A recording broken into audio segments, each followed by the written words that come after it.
til hamingju með viðurkenninguna. Afsakið, upptaka er ekki farin í gang, á ég að setja hann í gang? Það væri nú heldur betur gott. Það alltaf gott að hafa þessa stoðþjónustu fólk þarna. Það svo mikilvægt. Muna eftir svona hlutum. Já. Á ég þá að fara að byrja? Já, gjörðu svo vel. Ég ætla að deila hérna skjánum bara. Og þetta ekki að koma í gegn til ykkar? Þetta sést mjög vel. Já. Ég heiti Amalía Björnsdóttir og ég segist yfirleitt starfa á menntavísindasviði. Ég ein af þessum manneskjum sem helst illa í deildum. Ég kenni aðferðafræði sem þvert á deildina og ég held að núna sé ég í einhverri deild sem heitir deild heilsueflingar, íþrótta og tómstunda. Og það var deildaskipting fyrir nokkrum árum á menntavísindasviði og þá var ég beðin að fara í þessa deild. Ég held að það sé ekki út af íþróttakunnáttu minni eða neinu slíku. En það var eitthvað verið að jafna prófessorunum á deildina. En ég kenni fyrst og fremst aðferðafræði sem þvert á sviðið og ég náttúrulega úr gamla kennaraháskólanum og þá var maður bara kendi maður við kennaraháskólan, ekki einhverja deild. Þannig að það svolítið svona öðruvísi tilfinning hjá okkur gamla fólkinu upp á menntavísindasviði gagnvart deildum. Ég held að þegar maður fer að kenna þá tekur maður með sér sinn bakgrunn. Og minn bakgrunnur sá að ég sveitastelpa austan af Héraði. Ég alin upp á Sauðfjárbúi og ég var í 5 manna bekk í Hallormsstaðaskóla þar til ég var 15 ára. Þess vegna ég svona félagslega heft, ég umgekkst svo fáa. Þetta var minnsti bekkurinn á Hallormsstað, það var yfirleitt svona 8-9.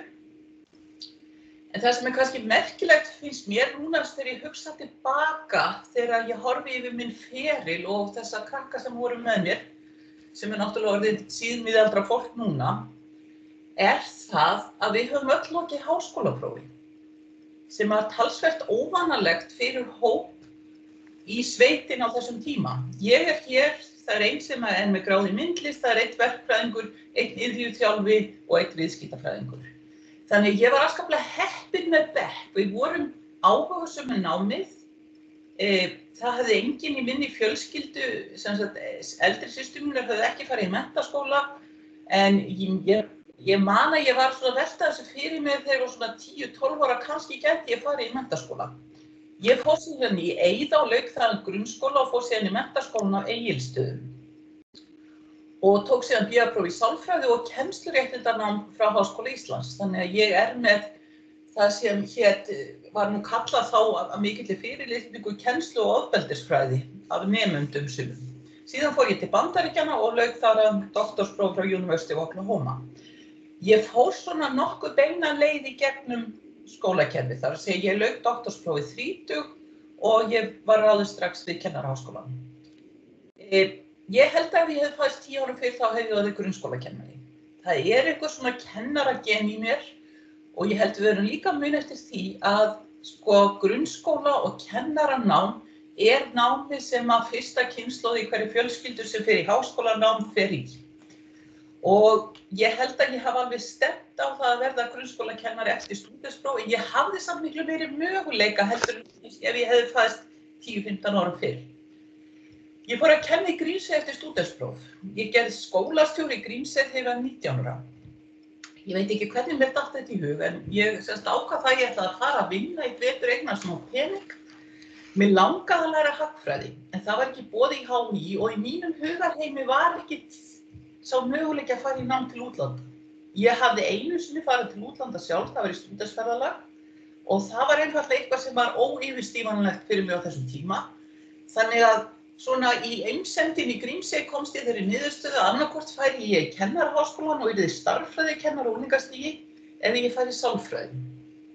Ég veit ekkert af hverju ég vildi fara í sálfræði. Ég get ekki sagt að ég hafi fengið neitt sérstaka sálfræðikennslu á mínum menntaskólaárum, en ég hafði í raun og veru áhuga á rannsóknum og nám á kennslu. Ég man að ég las þroskasálfræði og fannst hún afskaplega spennandi.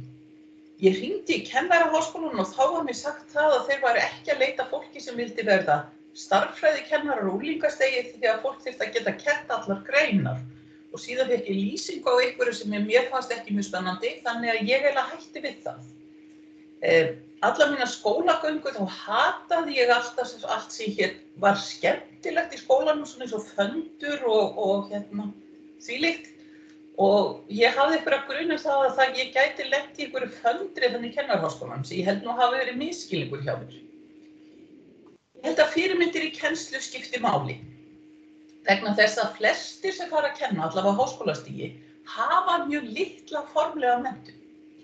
Og ég held að fyrirmyndirnar, af því að ég á menntavísindaskeiði, þá skiptir það mjög miklu máli að vanda sig í kennslu vegna þess að stór hluti af okkar nemendum eru tilvonandi kennarar. En við verðum samt að muna það að við erum ekki að kenna börnum, þannig að við kennum ekki nákvæmlega eins og við myndum kenna í grunnskóla. Ég hef haft góðar fyrirmyndir í kennslu og þá langar mig að nefna Friðrik H. Jónsson, prófessor í sálfræði sem lést fyrir nokkrum árum síðan.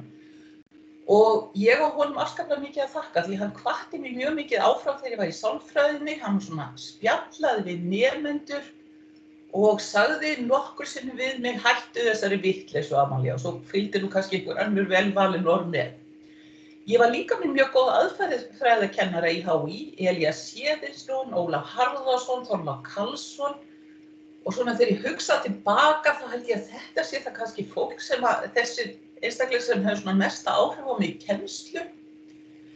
Reyndar líka einn maður sem nýlátin erlendur sem var prófessor í sálfræði sem mér fannst nú svona frekar leiðilegur kennari þegar hann kenndi mér en ég hef oft hugsað til hans með miklu þakklæti því að hann var afskaplega nákvæmur og svona ýtinn og passaði upp á það að maður gerði hlutina almennilega sem ég held að sé eitt af því sem mjög mikilvægt að læra í háskólanum. Síðan þegar ég fór til Bandaríkjanna þá labbaði ég inn í svolítið nýja veröld og þar held ég að ég hafi svolítið fundið kennslukonugenin. Það var mjög skýr strúktúr, það var námsmat jafnt og þétt yfir missið. Í HÍ á þeim tíma þá var það talið gæðamerki námskeið voru með lokapróf og ekkert annað og helst 3 ritgerðarspurningar á því. En þarna var þessi stöðug og hraða endurgerð, það var gott skipulag, maður vissi alltaf á hverju maður átti von, maður vissi alltaf hvað maður stóð og mér fannst það vera eitthvað sem var mjög mikilvægt að gera þegar ég fór að kenna sjálf.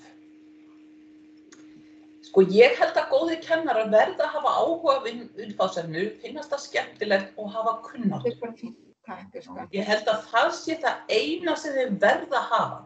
Þegar ég hugsa tilbaka þá hef ég haft allskyns kennara sem voru góðir, kenndi mér hluti sem hafa haft mikil áhrif á mig og þeir voru allavega. Það er ekkert verra að hafa áhuga á nemendum. Ég held að það sé svona frekar mikill plús, búa til umhverfi sem hvetur, neyðir stúdenta til að læra og smá skipulagssafni. Ég hef samt haft alveg rosalega góða kennara sem gátu ekkert skipulagt. En þeir voru svo heppnir að þeir voru með fámenn námskeið. En ég held að þetta að líta svolítið á sig sem kennara sem verkstjóra sem stýrir vinnunni og þarf að halda dampi og að kenna góð vinnubrögð og þarf að vera fyrirmynd. Það engin formúla sem ég kann hvernig góð kennsla og það alveg fullt af nemendur sem hafa verið hjá mér sem myndi nefna mig sem versta kennara sem þeir hafi nokkuð tíma haft. Einu manneskjuna sem felldi þá og fleira í þeim dúr. Og ég held að maður verið bara að lifa við það að maður getur ekki gert öllum til geðs og það er ekki endilega það sem maður á að gera. Kennsla þetta bara eins og flest annað fyrst og fremst vinna. Þú þarft að leggja vinnu í að skipuleggja því, þú þarft að leggja vinnu í að sinna því og ef þú kann til verka þá verður þetta miklu markvissara og betra. Þannig að ég held að það hafi hjálpað mér afskaplega mikið að hafa farið í uppeldis- og kennslufræðin á sínum tíma. Þó svo ég hafi verið langt í frá að vera neitt fyrirmyndar nemandi þar, þá lærði ég þar ýmislegt. Og þú þarft að endurskoða og þróa kennsluna. Ég var líka mjög heppin af því að ég fékk snemma að kenna. Ég held að ég hafi kennt eitthvað í háskóla í raun og veru á hverju ári núna í líklega 30 ár. Ég byrjaði sem aðstoðarkennari í HÍ, síðan kenndi ég þegar ég var út í Bandaríkjunum og í bandaríska kerfinu þá byrjaði maður svona smá saman. Fyrst var maður að fara yfir verkefni, svo kenndi maður dæmatíma og svo var maður komið fyrirlestra. Og það var mjög skýr strúktúr í kringu það, maður þurfti að fara upp námskeið og fleiri þeim dúr. Og þú þarft alltaf að endurskoða og þróa kennsluna vegna þess að þegar maður búinn að kenna á háskólastigi í 25 ár þá hefur ansi margt breyst og það væri frekar erfitt ef ég myndi draga upp gömlu glærurnar sem ég var með hérna 1996. Ég held að það sem mikilvægast í kennslu og kannski ekki síst í fjarkennslu skipulag, virkni, tengsl og hafa gaman. Búa til eitthvað skipulag og kannski tala ég svolítið út frá því að ég hef oft kennt mjög fjölmenn námskeið með nemendum úr mörgum áttum og þá mjög mikilvægt að hafa eitthvað skipulag sem bæði hjálpar þér sem kennara og hjálpar nemendanum. Það ákveðin virkni, þú verður að fá nemendur til þess að vera virka og þú þarft að vera virki þinn í kennslu. Og ég segi alltaf að kennsla þegar maður setur námskeið af stað, það þá sem maður þarf virkilega að fylgjast með öllu. Passa að þetta fari vel af stað, þetta komist í einhvern takt og þá gengur þetta betur. Tengsl við nemendur skipta líka miklu máli og það kannski það sem að mér hefur oft fundist erfiðast í þessum fjölmennu námskeiðum. En ég held að á COVID-tímum hafi ég tengst nemendur meira heldur en nokkuð tíman áður og ég ætla að segja ykkur meira frá því á eftir. Svo náttúrulega betra að hafa gaman, því eins og þið vitið, þið sitið þarna fyrir framan og þið eru örugglega ykkur fann að svara tölvupóst og gera eitthvað annað og Það verður að vera svolítið gaman í kennslu. Kennsla dálítið performance. Og við ímyndum okkur alltaf að því við trúum svo mikið á það að ef nemandi mætir á staðinn, þá sé hann að hlusta og fylgjast með. Labbiði inn í fyrirlestrasal þar sem kennsla í gangi og sjáiði hvað á tölvuskjánum og nemendum. Það ekkert alltaf endilega námsefnið. Og ef að nemendur farnir að brosa á skrýtnum stöðum þegar ég að kenna, þá veit ég það að þá eru þeir að horfa á eitthvað á netinu og þá þarf ég að vera með eitthvað sjó til þess að ná athyglinni. Í kennslu við lærum best með því að gera hlutina, þess vegna virknin svo mikilvæg og ég held að við verðum bara að gera okkur grein fyrir því að við erum í ákaflega mikilli samkeppni tíma nemenda. Það er að segja, við ímyndum okkur stundum að nemendur séu eins og við eða eins og við teljum að við höfum verið í gamla daga. Alltaf að lesa og alltaf að læra. Og ég var rosalega mikið í Odda þegar ég var í sálfræðinni. Af því það var kreppa, það var ekki hægt að fá neina vinnu, við vorum bara á námsláni, ég bjó á Nýjagarði og maður spjallaði alveg svaka mikið í Odda og það var oft ofsalega gaman. En það var alveg sama og ef maður svona hreinskilinn við sjálfan sig eins og í dag. Maður var að svona, maður var að lesa og eitthvað að dunda sér og svo þegar að koma því að skila einhverju eða fór að nálgast próf, þá virkilega fór maður í gang. Alveg nákvæmlega eins og ég vissi það frá því einhver tíman í byrjun janúar að ég þyrfti að halda þetta erindi, en það var fyrst í gær sem ég fór að gera eitthvað í því. Við eigum að fylla út vinnumat 1. febrúar og í Stakkarhlíðinni verður alltaf neyðarástand í kringum það af því það eru allir á síðustu stundu að leita hín og þessu fyrir vinnumati. Nemendur okkar eru alveg eins og við, þeir gera hluti á síðustu stundu og þeir gera þá helst ekki nema þeir þurfi þess. Þegar þeir eru byrjaðir á því, þá finnst þeim það gaman, en það þarf eitthvað að ýta við þeim. Og þarna kemur endurgjöfin, skiptir mjög miklu máli. Og það mjög mikilvægt að hún komist fljótt og mögulegt Mér fannst þetta mjög sérstakt þegar ég byrjaði í kennaraháskólanum að það hefði 2 vikur til að skila af sér lokapróf. Vegna þess að ég hafði kennt árið áður 150 manna námskeið út í Bandaríkjunum og ég hafði 2 sólarhringa til að skila mér lokaprófinu. Þannig að ég held að við erum búin að heyja svolítið á þessu og nú veit ég að ég verð mjög óvinsæl með því að segja þetta því að það allir svo important sem í háskólakennslu og hafa svo mikið að gera. Þannig að við megum aldrei vera að því að fara yfir. Málið það að ef við vitum það að við höfum stuttan tíma til þess, þá munum við taka frá þann tíma sem þarf. Það margt sem ég skil ekki í háskólasamfélaginu, alveg svakalega margt. og ég held að mér finnst ég yfirleitt alltaf vera sem einhvers konar svona utangarðsmanneskja þar. Það er að segja, ég finn alveg að það er mjög margt annað sem ég skil ekki. Og eitt af því sem ég skil til dæmis ekki að við teljum menntun mikilvæga. Þú þarft góða menntun til þess að verða hjúkrunarfræðingur, læknir, táknmálstúlkur og ég get haldið áfram að telja. En við erum samt á því að hver sem getur kennt. Það er mjög mikil andstæða við það að það þurfi einhverja menntun til þess að verða kennari, allavega á háskólastigi. Og þetta eitt af því sem ég hef aldrei getað skilið. Og ef ég fer bara aftur í mína sögu, 1996, þá ég nýráðin lektor við Kennaraháskólann. Ég hafði farið doktorsritgerðina, ég byrjaði 1. ágúst, ég hafði farið doktorsritgerðin í júní, ég pakkaði niður, flög heim og byrjaði að kenna. Og það var tvennt sem aðeins virkilega fyrir mér. Það var að kenna á íslensku, sem ég hafði reyndar alls ekki gert með grein fyrir að þessu mikið mál.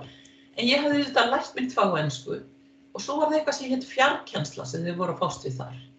Það var eitthvað sem aldrei hafði verið minnst á í mínu kennaranámi. Ég hafði aldrei séð áður, en ég átti að fara að kenna í fjarkennslu. Og þetta kannski svolítið típist fyrir það sem við gerum enn þann dag í dag í háskólum, það fólk kemur inn, því afhent eitthvað námskeið og svo því sagt, þú þarft að kenna það, ef þú þarft hjálp við að kannast, þá getur þú tala við kennslumiðstöð. Þau eru þarna vestur á Melum ef við erum upp í Stakkahliðinni. Og fjarkennsla á seinni hluta síðustu aldar var mjög skrítið fyrirbæri. Þetta voru staðlótur, kennt 8 til 16 í nokkra daga og ég byrjaði mín kennslufyrirlaup á Varmalandi í Borgarfirði í 5 daga að kenna aðferðafræði frá 8 til 4. Og ég kenndi, síðan settist ég niður og útbjó efni fyrir næsta dag. Ég hugsi að sjaldan verið jafn þreytt eins og eftir þessa daga. Síðan var ekkert annað en tölvupóstur í boði og venjulegu póstur. Þannig að nemendur sendu mér verkefni í venjulegum pósti, ég fór yfir það, stakk því aftur í umslag, límdi miða á og setti í venjulegan póst. Þetta var mjög takmarkað. Og ég var að reyna að útskýra í tölvupósti, einhver tölfræðileg hugtök og fleira í þeim dúr og mér fannst þetta mjög erfitt og þetta gekk ekkert óskaplega vel. Síðan byrjaði ég að nota upptöku 2001. Ég fékk leyfi frá þáverandi rektor Kennaraháskólans til þess að kaupa þetta og skólinn myndi borga helminginn og ég myndi persónulega borga hinn helminginn fyrir þetta forrit sem ég ætlaði að nota til þess að taka upp. Og ég fann strax að þarna var ég komin eitthvað nýtt tæki sem ég gat notað. Þetta var svo miklu, miklu betra. Það var líka það að nemendur gátu farið inn aftur og hlustað á aftur ef þau þurftu á að halda. Og þetta var fyrst hugsað bara fyrir fjarnema. Á þeim tímum voru fjarnemar alveg sér hópur og staðnemar alveg sér hópur. En svo fóru staðnemarnir að biðja aðgang. Þau sögðu, já, ég þekki manneski sem í fjarnámanum, þau fá bara að hlusta á þetta aftur og aftur. Og ég svona fyrst sagði við, vil ég virkilega hlusta á mig aftur og aftur? En svo bara, hugsaði ég, af hverju læt ég svona utan mig að þau hlusta á þessar upptöku líka. Síðustu árin, síðan eftir hrunið, bankahrunið, þegar sparnaður komst í gang, þá höfum við kennt saman fjár- og staðnemum. Og þá hef ég verið að taka upp kennslustundir en einnig verið með mikið af aukaupptökum vegna þess að mér hefur alltaf þótt upptökur af kennslustundum þar sem þú ert með staðnema, einhvern hóp inni og svo einhver aðrir að hlusta á, alveg ofboðslega misheppnað fyrirbæri. Og ég hef kennt fram á þessu aðallega aðferðafræði og tölfræði, 150 manna námskeið á meistarastigi og svo 35 manna námskeið á meistarastigi sem framhald. Þannig að ég ætla kannski aðalega að tala út frá þessu, núna það sem eftir út frá þessu fjölmenna námskeiði, þessu 150 manna. Sko, mér hefur alltaf fundist mjög erfitt að kenna saman fjár- og staðnemum. Og ef ég hugsa hópinn sem á menntavísindarsviði, sem auðvitað ekki hópurinn sem á að vera í háskólanámi, og þetta kaldhæðni hjá mér vegna þess að við heldum alltaf að háskólanemar eigi að vera ungir og einhleypir og hafa ekkert annað við að vera heldur en að vera í námi og helst að vera eins og við vorum, eða eins og við heldum að við höfum verið. En þarna eru þrenns konar hópar, það eru staðnemar, það eru fjarnemar sem geta tekið þátt á hefðbundnum kennslutíma. Og það kannski fólk sem býr út á landi, býr í útlöndum, en getur tekið þátt, og svo eru fjarnemar sem eru í starfi. Og nú fyrir ég að gera einhverja, svona, og fjarnemar sem eru í starfi hefur verið mjög stór hópur alltaf í kennaranámi. Þetta fólk sem þegar farið að kenna og tekur kennaranámið með starfi. Þetta flókið, þetta oft eldri nemendur og við höfum en ég held að sko þetta fjarnám, nú eins og sé draugur hérna. Þetta fjarnám sem með starfi hafi í raun og veru breytt óskaplega miklu fyrir marga skóla út á landi og bara líka á höfuðborgarsvæðinu vegna þess að fjarnemar ekkert endilega fólk af landsbyggðinni. Þetta miklu frekar það sem við myndum kalla óhefðbundnir stúdentar sem eru að vinna með. Ég hef mjög slæma reynslu af upptökum úr kennslustundum. Brandarar sem það segir í kennslustundum eru yfirleitt hryllilegir í upptökum. Þær eru of langar, það slæmt hljóð, það truflun af þeim sem eru að koma of seint, það eitthvað að maður fer út fyrir efnið sem að henta kannski ágætlega þegar maður inni í kennslustofunni, en í upptöku verður það ekki mjög spennandi. Ef við erum með suma á staðnum og suma á netinu, þá þarf það eiginlega aðstoðarmann. Þá ertu komið með tvískipta athygli, fullt af tæknivandamálum sem koma upp, það ekki góð, hefur ekki reynst mér vel. Þannig ég var svona svolítið búin að fá nóg af kennslu fyrir svona 2 árum síðan.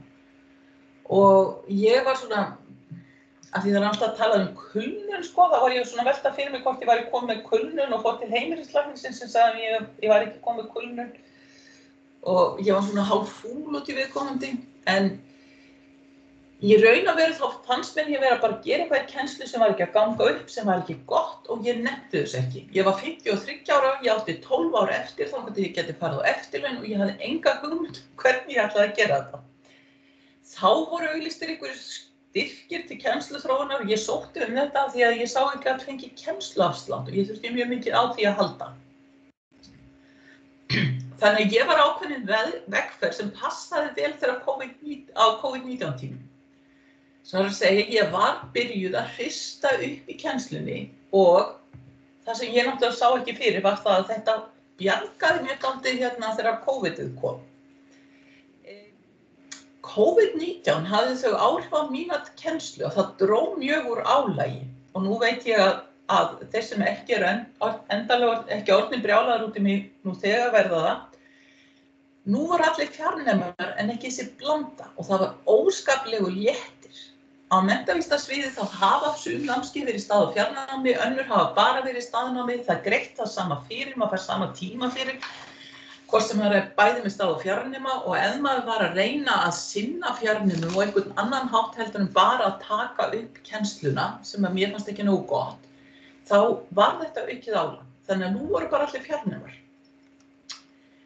Ég var með tilraunakennslu í gangi voru 2020, 150 manns á 17 námstöðum, 5 meiningar, þetta skyldunámskeið og svona helmingurinn af nemendunum hatar það að þurfa að taka þetta, 2/3 fjarnemar og það sem ég gerði var að hafa alla fyrirlestra á netinu, vera með kennslu í skólastofu 2 sinnum í viku og það greitt það saman fyrir öll námskeið MFS, óháð því hvort þú ert með einhverja hópaskiptingu, þannig að ég bara bauð upp á þetta 2 sinnum í viku og sagði ættu að reyna að mæta allavega einu sinni og þetta var Canvas tilraunahópur líka. Þannig að það var ýmislegt skemmtilegt að gerast þarna. Ég vann með stuttar upptökur, helst ekki meira en 15 mínútur vegna þess að ég held að við höfum ekki úthald í meira en 15 mínútur. Þið fáið reyndar 20 mínútur af mér núna sem of mikið. Ég reyndi að láta þetta koma inn tímanlega, helst 10 dögum áður. Síðan voru 10 krossapróf á Canvas og lesefni og 5 bestu gildu til lokaeinkunnar. Þetta fyrst og fremst þess að halda stúdentum við lestur. Þetta líka til þess að keyra þetta í gang strax á fyrstu viku. Þú verður að lesa þennan kafla, hlusta þessa fyrirlestra og svo prófið í lokvikunar. Og það sem ég gerði þarna var í upphafi kennslustundar, semst í vikuna eftir, þá fór ég við prófið og það var tekið fjarnema, sagði þú veist þetta gekk ljómandi vel, hérna eru þið nefnilega miskilja þetta því það voru margir sem gerðu þessa villu.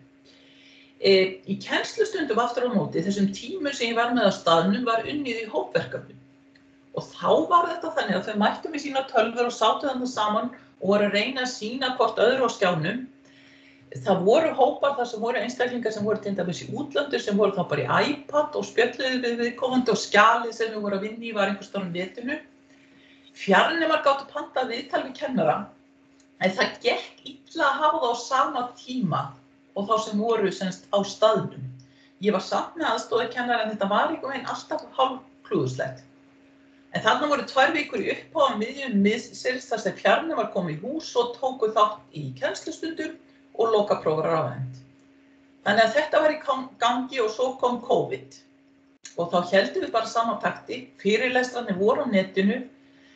Ég hafði sagði stúdentum að það getur pantað viðtalstíma á netinu, þeir gerðu of lítið að því. Það var mjög lítið að fólk pantaði viðtalstíma á netinu og við héldum tími í stundarskrá fyrir spurningar og svör og Zoom.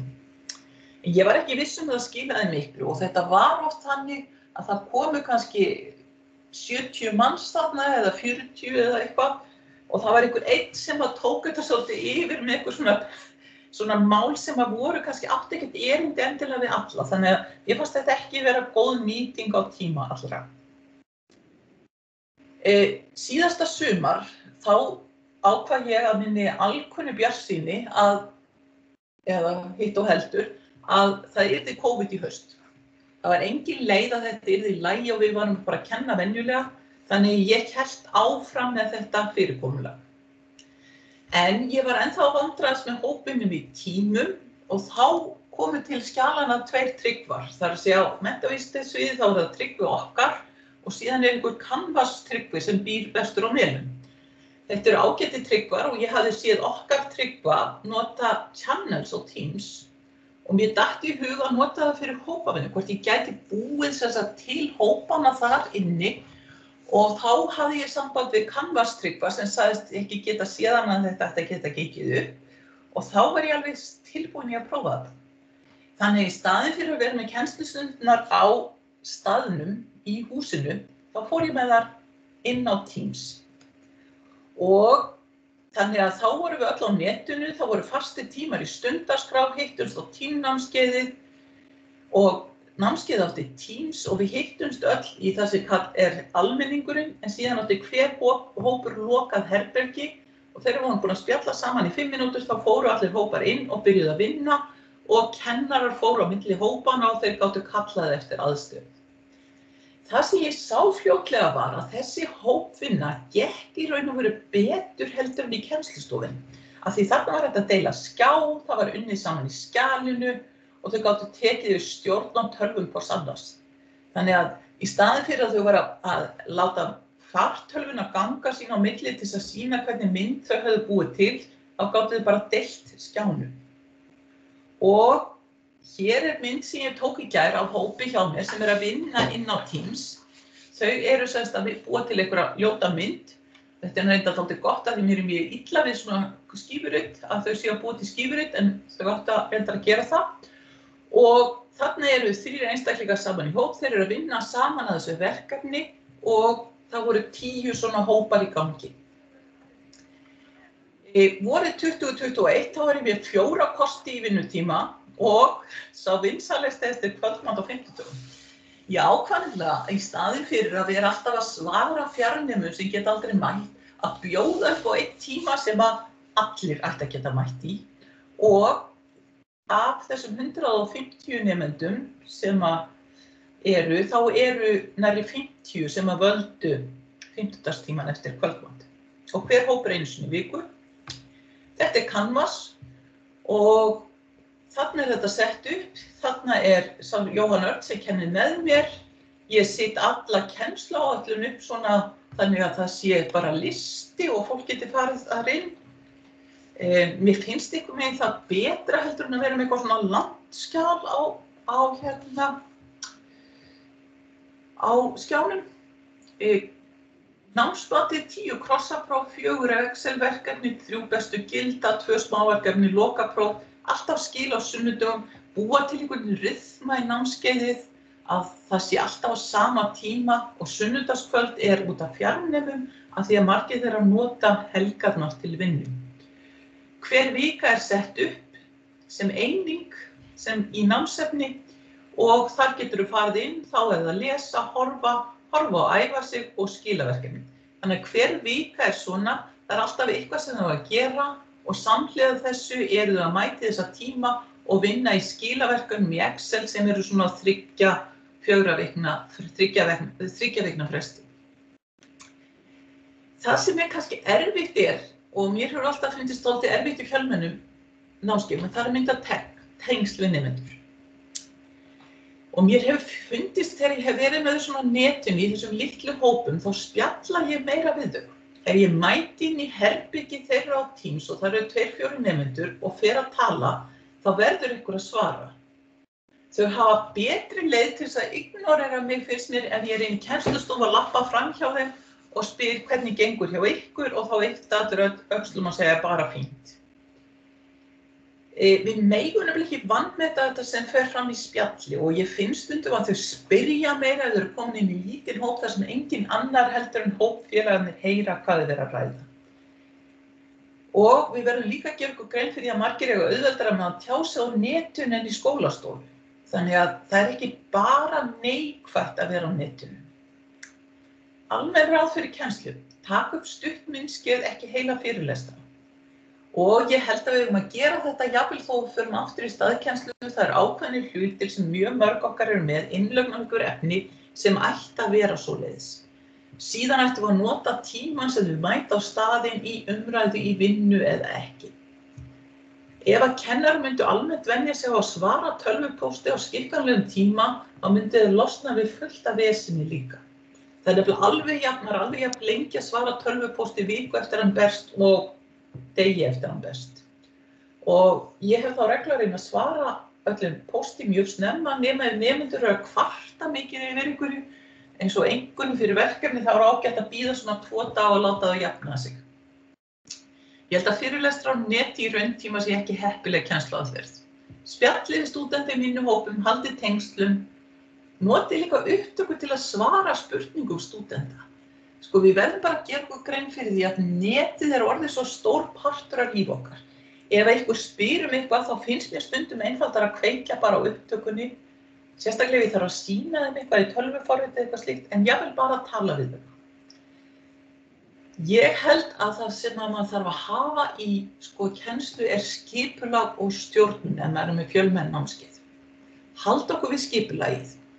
Og ef við erum að breyta sínu þá sanngirni gagnvart öllum stúdentum. Mér hefur stundum fundist við ganga of langt í því að koma til móts við einstaka nemendur sem kvarta en gerum minna fyrir þá sem að svona sigla í gegn. Við verðum einhvern veginn að hafa þessa sanngirni alltaf í huga. Skilið af ykkur á réttum tíma. Þið get ekki allast til þess að nemendur ykkar skila af sér ef þið eru ekki að skila af ykkur. Þið stjórnið námskeiðinu og ég held að það sé eitt af því sem við erum stundum dálítið hrætt við. Þið hlustuð á stúdenta en þið eruð ekki að keppa í vinsældum. Og ég hef alltaf sagt það svona bæði í gamni og alvöru ef allir eru óskaplega ánægðir í námskeiði hjá mér það sem 150 manns, þá held ég að ég hafi ekki gert nógu mikið. Það hafi ekki verið nógu miklar kröfur eða eitthvað. Það verður alltaf ykkur að vera fúll. Sættum okkur við það. Og við þurfum að vera með gulrætur. Við þurfum að vera með einhvers konar námsmat sem býr til rampa, heldur stúdentum við efnið, heldur okkur líka við efnið, veitir endurgjöf og hafið þið meiri áhuga því að stúdentar læri en áhyggjur af því að svindli. Ég geri mér alveg grein fyrir því að það alltaf einhverjir sem að svindla innan gæsalappa þegar maður með fullt af prófum heima og þau eru að taka þetta saman. En þau læra líka mjög mikið af því. En ég reyndar mjög hlýtt því að við höfum eins og ég myndi segja alvöru próf í lokin, þar að segja próf sem þau taka á staðnum, þar sem við getum vissum að þau fá ekki aðstoð frá neinum. Þau mega vera með öll, en ég vil að þau geri þetta sjálf. Og að lokum, nú ég búin að tala alltaf lengi, kæra þakkir fyrir þann heiður sem ég sýndi með viðurkenningu sem kennar ársins. Mér finnst reyndar svona viðurkenningar alltaf dálítið pínlegar, þannig ég var voða fegin að þetta var COVID-tíma, þannig að það var ekkert svona föss í kringum þetta, var bara svona allir með grímu upp í aðalbyggingu. Ég held að við höfum líka að læra því sem við þurfum að gera á COVID-tímum. Ég held að COVID hafi kannski ýtt mörgum okkar inn í þessa að nýta þá tækni sem til staðar.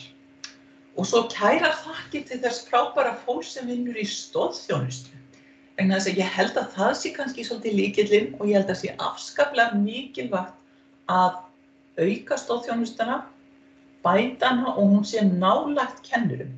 Vegna þess að við vitum oft við kennarar ekki hvað til af hlutum sem við getum nýtt okkur til þess að bæta kennsluna. Heyrðu, þá segi ég bara takk fyrir og ætla að hætta að deila skjánum. Svona, búin. Þá get ég fengið með kaffi úr bollanu sem allar kennslukonur verða að eiga. Allar að eiga Númínálva-bolla. Já, er það trendið? Já. Heyrðu, bara kæra þakki fyrir þetta, Amalía. Og ég held ég þurfa að loka fyrir Eyþór. Ertu mjútaður, Eyþór? Já, algjörlega. Ok, við erum svo nálægt hérna í opna rýminu þegar við erum á svona Teams-fundum þá ekko. Það mjög gott þegar maður á Teams-fundum að fara alveg onni í myndavélina. Það af því að ég er með svo lítið skjá og þegar þú ert að sýna eins og súlrit og eitthvað svona, þá er ég komin alveg hér. Þetta er mjög ógnvænlegt. En kæra þakki fyrir þetta var mjög skemmtilegt yfirlit og mér finnst nú alltaf alveg sérlega gaman þegar maður heyrir hérna lífssögu fólk svona og hvaðan kennarinn í manni sprettur upp. Ég sé því alveg í 5 barna skólanum í Hallormsstað að velta fyrir þér að verða hagfræðingur. Mér finnst þetta alltaf mjög skemmtileg tenging og hvet alltaf kennara til að einmitt kíkja tilbaka og velta fyrir sér okkur þar sem þeir eru staddir í dag.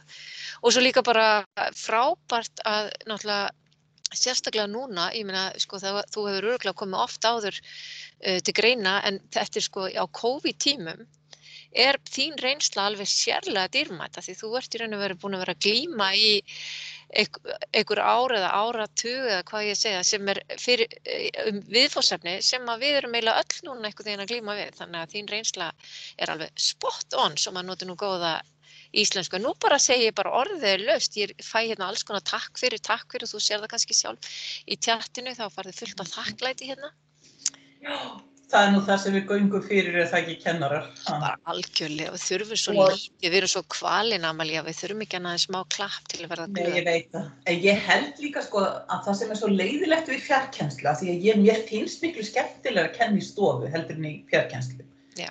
Það akkúrat þetta, maður fær aldrei þetta pepp frá nemendum. Maður segir einhvern slæman brandara og maður heyrir engan sko hlæja eða flissa.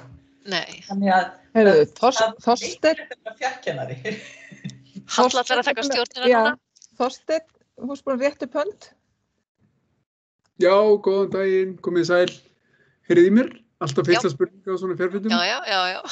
Takk kærlega fyrir þetta erindi. Þetta var mjög gagnlegt og gott að fá svona yfirlit yfir þinn feril og hvað leiddi þig að þessu. Það er alltaf gott að reyna að spegla sig svona í ykkur hjá öðrum. Mér langar að spyrja eitt sem þú nefndir alveg í blálokin sem var þarna lokaprófin. Þegar þú sagði að þú svona skaust því inn að þú væri mjög hlynnt lokaprófum það sem að þekking og hæfni nemenda væri hönnuð á staðnum án aðstoðar en að þau höfðu samt aðgang á öllum gögnum og þannig. Mér finnst þetta bara mjög áhugavert umræðuefni og ég held að það þurfa að ræða það mjög vel og vandlega af því að próf eru þetta ekkert endilega alslæm en þau geta auðvitað valdið allskyns vandræðum og kvíða og ég veit ekki hvað og henta misvel ólíkum nemendahópum. Mér langar bara svona að forvinnast hvernig þá, þú talaði líka rétt áður að það þurfa að hanna námsmat sem er einhvers konar gulrót fyrir nemendur og verðlauna nemendur og hvetu þau áfram í náminu. Hvernig finnst þér þetta fungera saman ef það alltaf, gulrótin alltaf einhvers konar lokapróf og nemendur eru meðvitaðir það allt missirið en samt að reyna að hvetja þau í því sem þau eru að gera akkurat núna en þau vita samt og eru með það bak við eyrað að þau þurfi að kunna þessu góð skil á lokaprófi. Hvernig sérðu þetta svona samhangandi gott námsmat með gulróta kerfinu og svo lokaprófi? Sko, ég sagði nú í vor að ég væri voða fegin að ég væri að kenna menntavísindasviðið þar sem enginn myndi drepa neitt þó hann kynni ekki námsefnið. Sko, þetta er mjög misjafnt eftir greinum hvað þarf að vera, þú veist. Það eru greinar þar sem þú bara verður að kunna ákveðna hluti, annars ertu bara hættulegur í starfi. Sko, það sem að því ég svolítið gaman að leika með tölur, þá fór ég alltaf að skoða fylgni á milli hópverkefna og lokaeinkunnar í námskeiði. Og það sem ég sá trekk í trekk var að það var engin fylgnaðan á milli. Og ég var svona svolítið, þetta er prófið ómulegt, þetta er hópverkefni ómulegt.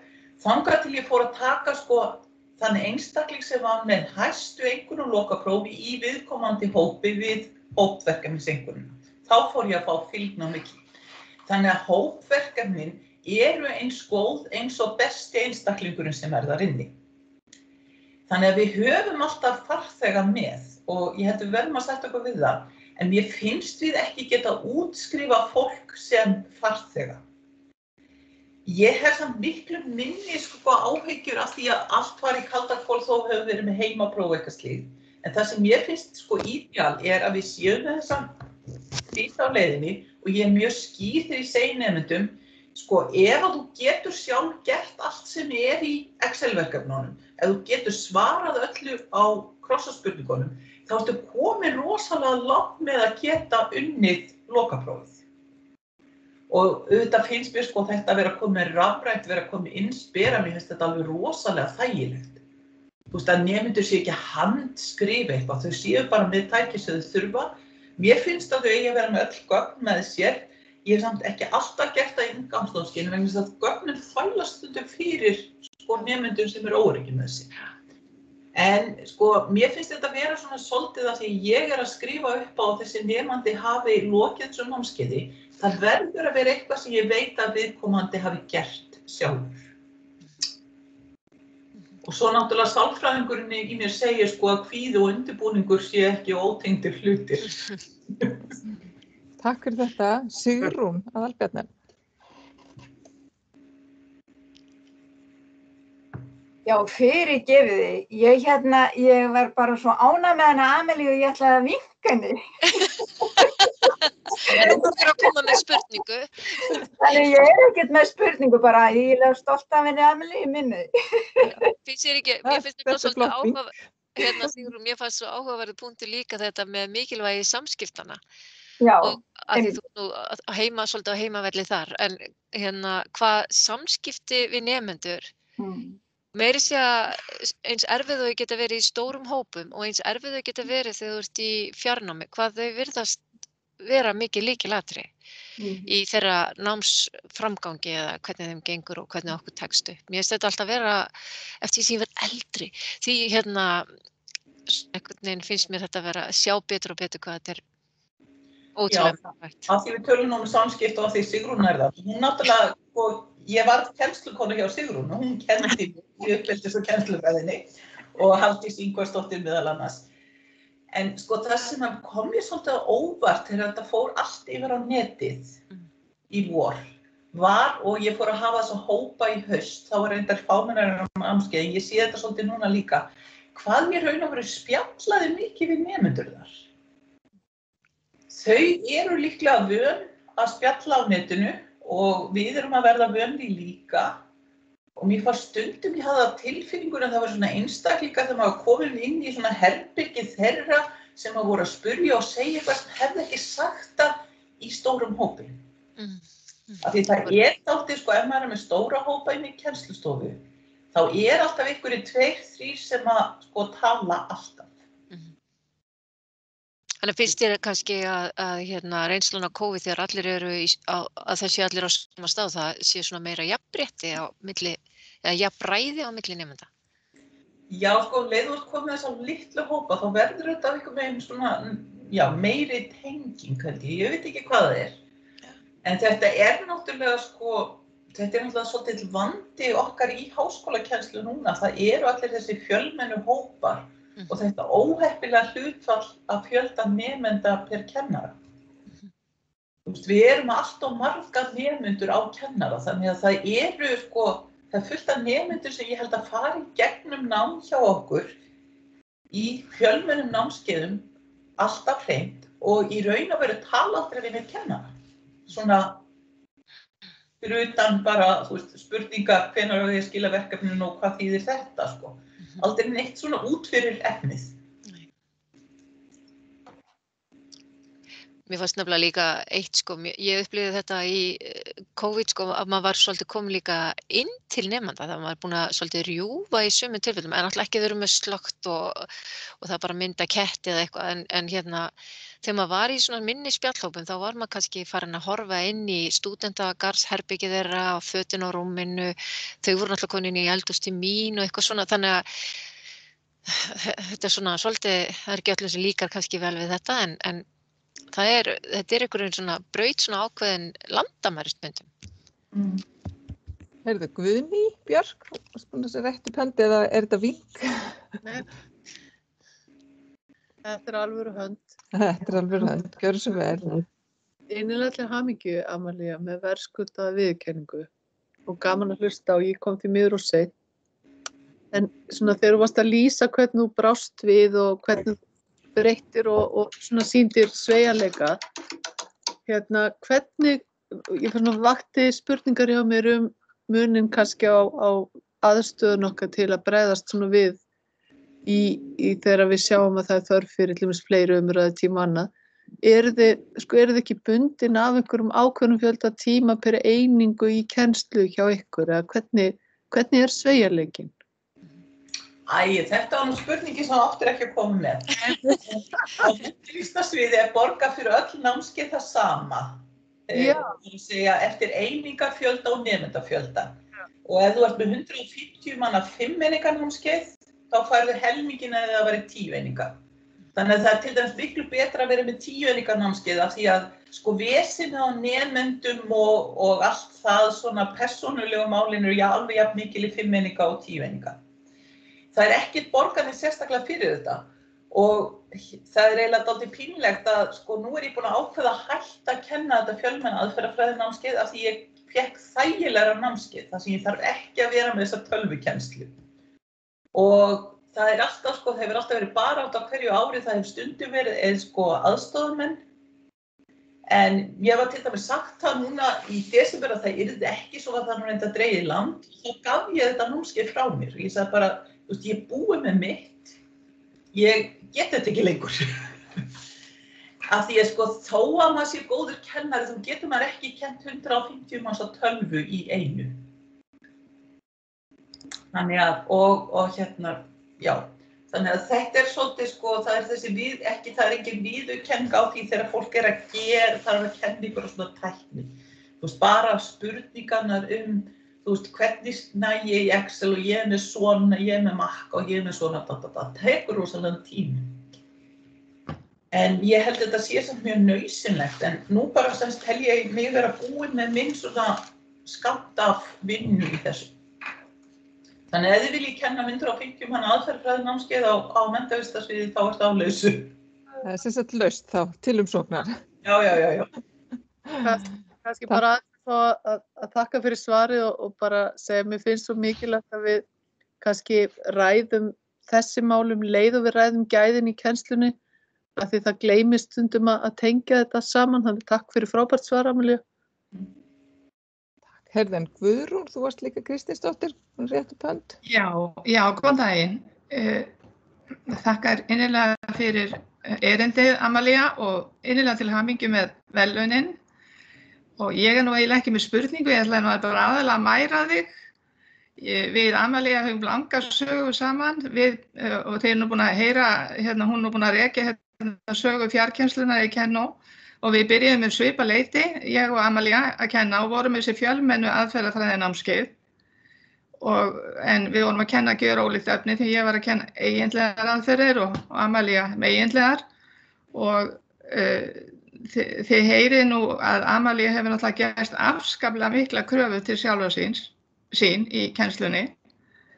Og ég myndi, og það sko ekki ástæða til að draga neitt úr því því að ef ég að vera alveg heiðarlega það fannst mér oft mjög erfitt að hvað hún gerði mikla kröfu til sjálfan sín, til dæmis að svara strax eins og hún var að tala um. Því að mér fannst ég alltaf vera á harðarhlaupum á eftir Amalíu að gera þetta sem mér fannst vera rétt hjá henni og sem maður sá sko að skilaði sér ásalega vel. Þannig að, en á sama tíma var samt mjög gott að vinna með þér, Amalía. Ég ætla að taka það fram. Og ég lærði mikið af þér, einmitt í sambandi við þessar kröfur. Þó að ég hefði nú kennaramenntun og kennslu reynslu að baki og kæmi úr allt annar átt en þú. Og það var alltaf þessi gagnkvæma virðing líka, eða virðing allavega þinni hálfu, þó að við vitum náttúrulega að þetta eru stundum svo andstæðir pólar, sko, þegar við erum að tala eiginlegar rannsóknir, en það var aldrei neitt svoleiðis í gangi. Þannig að bara þakka þér innilega fyrir samstarfið, ég nú hætt fyrir nokkrum árum og virkilega fannst mér vel komið að þessum verðlaunum komin og svo finnst mér þú eins og þú segir núna hrein og bein nú, ég bara búið með mitt og gjörðu svo vel, mjög skemmtilegt. Þannig að bara gangi vel í framtíðinni, Amalía.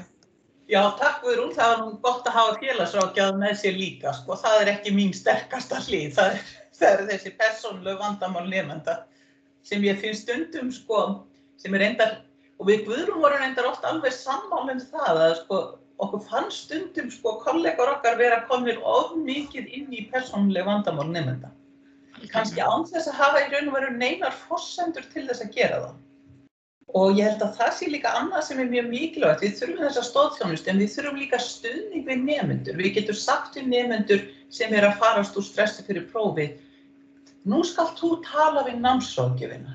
Þar er fólk sem að kann til verka í þessum málum. Við megum nefnilega ekki, af því ég sagði líka fyrst þarna að við varum ekki barnakennarar, við megum ekki fara inn í það, finnst mér persónulega, að reyna að leysa öll mál sjálf. Við getum það ekki. Má ég spyrja einna spurninga? Ég komin í káp og komin í síma, ég var bara komin í klippingu klukkan 2, þetta er allt mjög flókið líf hérna. Þú sagðir áðan, Amalía, við þyrftum að draga lærdóm af COVID-reynslunni og ekki gleyma því sem við höfum verið að læra þarna. Hvað finnst þér vera helsti lærdómurinn sem við höfum lært núna frá því í mars? Og hvernig eigum við að halda áfram með það mál? Sko ég held að við eigum að flytja þessa innlögn á efni miklu meira inn á netið heldur en við höfum gert og nýta tímana á staðnum miklu betur í alls kyns samskipti. Ég held að við höfum líka mun eftir því hvað í raun og veru það er oft þægilegt að vera til dæmis bara með stutta fundi á netinu. Þó að ég sakni þess alveg að fara ekki á venjulega fundi og hitta fólk, þá er stundum svo fljótlegt að redda málum með því að tala saman á netinu.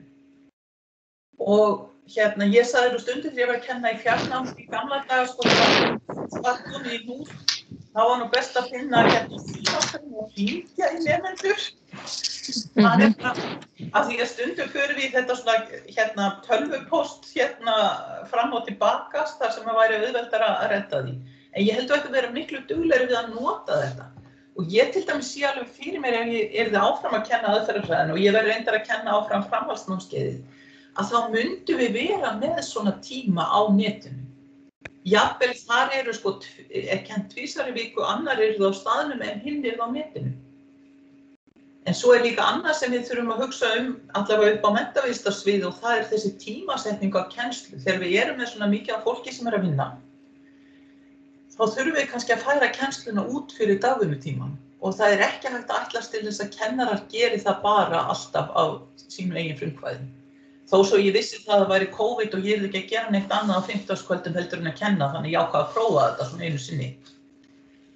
Þannig að ég held að þetta er mjög flókið af því að svo eru sviðin ólík.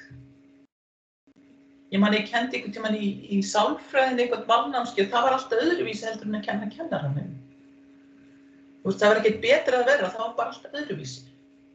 Aldurssamsetning nemenda er ólík eftir sviðum, bakgrunnur þeirra er ólíkur. Þannig að, og við erum til dæmis á menntavísindasviði með þessar stéttir sem eru svo illa mannaðar, það sé ekki illa mannaðar, það er bara það vantar svo mikið fólk.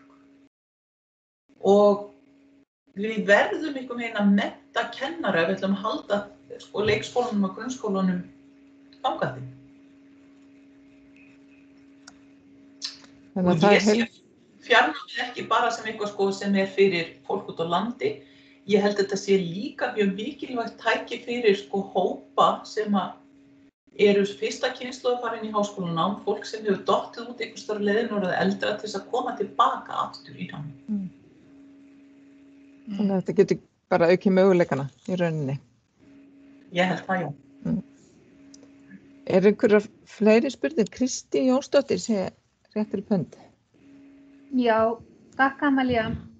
Ég ætla að segja að það var þér líkt að brydda upp á ýmsum eldfimum efnum svona í blálokin af því að akkurat þetta sem við höfum svolítið rætt að það sé hægt að kenna á ólíkum tímum. Það alveg efni fullt af deilum og umræðum, fjölskyldustefnur og alls konar þætti. Þannig að ég sé að þú ert ekkert á baki dottin í kennsluþróuninni þó að þið séum búin að lokka þið meira yfir í námsmati núna. Ég má til með að upplýsa það hér að hérna. Við erum sem sagt að fá Amalíu aftur inn í forystu í því að kenna náms í aðferðafræðinni. Já, ég var sem sagt upphaflega kenndi ég bæði námsmat og aðferðafræði, svo fór ég alveg yfir í aðferðafræðina. Og nú ætla ég að fara aftur yfir í námsmat. Af því það er svo askoti vel borguð kennsla, sko. Já, þetta var ótrúlega skemmtilegt að hlusta á þig og sjá tengingarnar alveg aftur í sveitina. Takk fyrir það. Einhver með lokainnlegg eða spurningu, svona síðustu mínútunni?